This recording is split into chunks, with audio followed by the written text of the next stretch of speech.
Hai semua, selamat datang ke channel Vels Lifestyle. Tuan-tuan dan puan semua, saudara-saudara semua yang menonton video ini. Seperti yang kita tahu, Tun Mahathir yang mempunyai niat untuk mengenakan saman kepada Perdana Menteri Datuk Seri Anwar Ibrahim disebabkan kenyataan Presiden PKR itu pada Kongres PKR, kalau saya tak silap, dalam ucapannya ada satu kenyataan yang menimbulkan rasa tak puas hati daripada Tun Mahathir. Akhirnya kita tahu di media bahwa Tun Mahathir memberikan Anwar tempo beberapa 7 hari kalau saya tak silap. Ini berkaitan dengan kenyataan Anwar Ibrahim berkaitan dengan salah guna kuasa Tun M, ataupun berkaitan dengan semasa Tun Mahathir menjadi Perdana Menteri mengaut kekayaan. Jadi akhirnya berita susulan hari ini daripada Perdana Menteri, Anwar akhirnya mengulas tuntutan Tun Mahathir. Dia minta bukti, saya akan bagi. Anwar ulas tuntutan Tun Mahathir. Wow, adakah ini bermakna Datuk Seri Anwar Ibrahim akan membuat pendedahan yang paling panas untuk politik Malaysia berkaitan dengan status Tun Mahathir semasa beliau menjadi Perdana Menteri dulu? Oke, baik saudara-saudara, tuan-tuan dan puan-puan, sebelum saya meneruskan isu hangat ini, saya meminta jasa baik Anda untuk bantu channel ini dengan menekan butang like, share, dan subscribe. Dalam satu artikel yang panas ini, dia minta bukti, saya akan bagi. Anwar ulas tuntutan Tun Mahathir. Datuk Seri Anwar Ibrahim menegaskan pihaknya akan mengemukakan bukti bagi semua kenyataan berkaitan kekayaan membabitkan anak bekas Perdana Menteri Tun Dr. Mahathir. Perdana Menteri yang juga adalah Menteri Keuangan berkata, ia termasuk tuntutan meminta beliau memberi bukti kononnya Dr. Mahathir yang menerajui pentadbiran dahulu mengayakan diri dan keluarganya. Saya tak mahu gaduh, diminta jawab, saya jawab. Dia, yaitu Mahathir, minta bukti, saya akan bagi bukti. Tak ada masalah, kata ahli Parlimen Tambun. Kalau begini tuan-tuan dan puan semua, kalau benar Datuk Seri Anwar Ibrahim akan mengemukakan bukti kepada pihak berkuasa, mungkin kepada SPRM dan pihak penguat kuasa yang lain, apakah akan jadi kepada bekas Perdana Menteri Tun Mahathir kalau bukti itu adalah benar dan dapat dibuktikan bahwa memang Tun Mahathir mengaut kekayaan untuk kroni dan keluarganya semasa menerajui pentadbiran dahulu semasa menjadi Perdana Menteri. Dalam artikel ini, beliau berkata demikian pada sesi dialog bersama Majlis Perwakilan Pelajar MPP Universiti UiTM sempena lawatan rasminya ke institusi pengajian tinggi itu.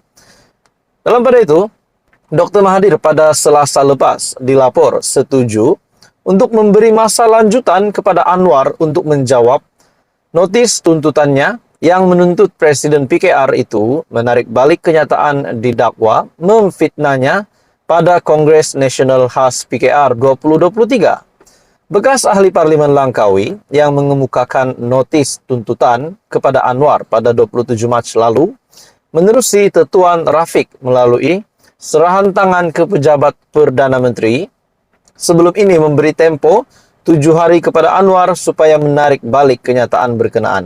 Jadi apa yang bermain di pikiran saya, bekas Perdana Menteri Tun Mahathir mahu Datuk Seri Anwar Ibrahim menarik balik kenyataan itu.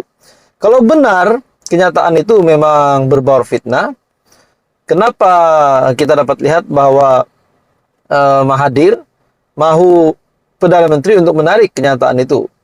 Ataupun mungkin tujuan Tun Mahathir adalah supaya reputasinya tidak tercalar, reputasinya tidak merosot. Jadi akhirnya tuan-tuan dan puan semua, Datuk Seri Anwar Ibrahim membuat pendedahan yang amat panas. Dia minta bukti, saya akan bagi. Anwar ulas tuntutan Tun Mahathir. Jadi rakyat Malaysia menantikan bukti apa yang dinyatakan oleh Perdana Menteri berkaitan dengan kenyataannya semasa Kongres PKR, di mana beliau menyatakan Tun Mahathir mengaut kekayaan semasa menerajui pentadbiran yang dulu. Apa komen Anda? Teruskan bersama di dalam channel ini. Jangan lupa tekan butang like, share, dan subscribe. Hai semua, salam sejahtera Malaysia. Kembali lagi di dalam channel Fels Lifestyle dengan satu lagi tangkapan SPRM, satu lagi berita panas luar biasa mengejutkan. Sebelum ini kita mendengar ada saja tangkapan reman yang dilakukan oleh SPRM. Hari ini ada lagi satu tangkapan. Ada lagi satu isu di mana SPRM tahan 3 individu termasuk CEO sebuah perbadanan. Bagi saya, saudara-saudara, ini satu lagi tangkapan yang pasti menggemparkan ramai, terutamanya kepada pemimpin-pemimpin politik di Malaysia. Selepas Perdana Menteri Datuk Seri Anwar Ibrahim menjadi Perdana Menteri, akhirnya kita dapat melihat visi dan misi Perdana Menteri adalah untuk membantras rasuah, untuk membendung rasuah di Malaysia. Akhirnya, SPRM semakin agresif. Kita dapat lihat SPRM semakin agresif membuat kerja, membuat tangkapan, dan sebagainya. Satu isu dari Malaysia kini, satu tajuk berita, rasuah SPRM tahan 3 individu termasuk CEO sebuah perbadanan. Seorang ketua pegawai eksekutif sebuah perbadanan berkaitan kerajaan adalah antara 3 individu ditahan Suruhanjaya Pencegahan Rasuah Malaysia bagi membantu siasatan berhubung kes meminta dan menerima suapan berjumlah kira-kira RM600,000.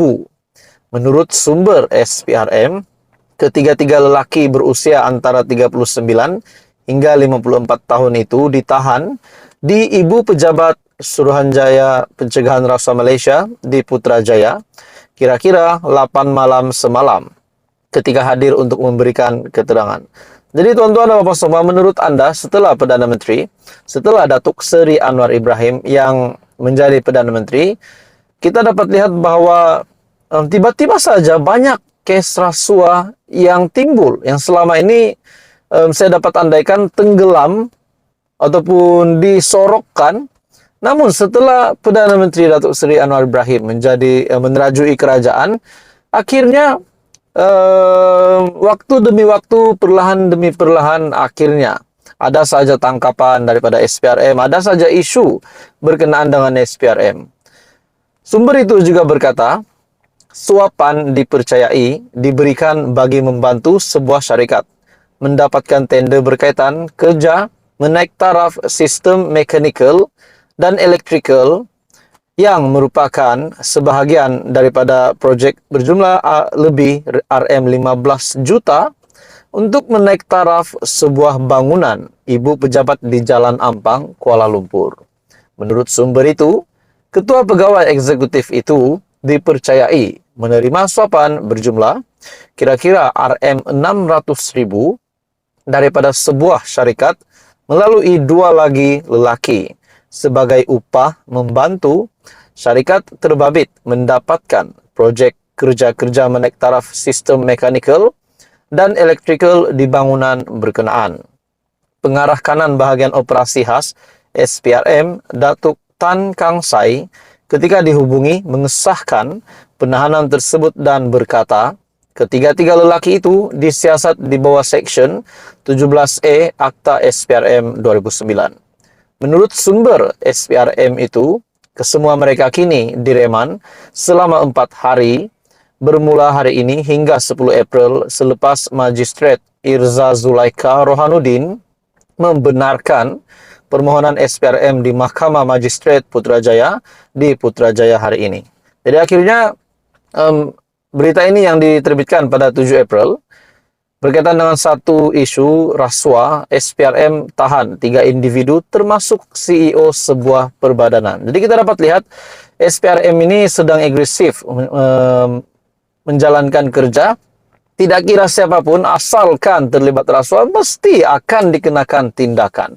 Jadi menurut Anda tuan-tuan dan puan semua, apa komen Anda? Teruskan bersama di dalam channel ini. Info padu, info hangat disediakan di dalam channel ini. Jangan lupa tekan butang like, share, dan subscribe.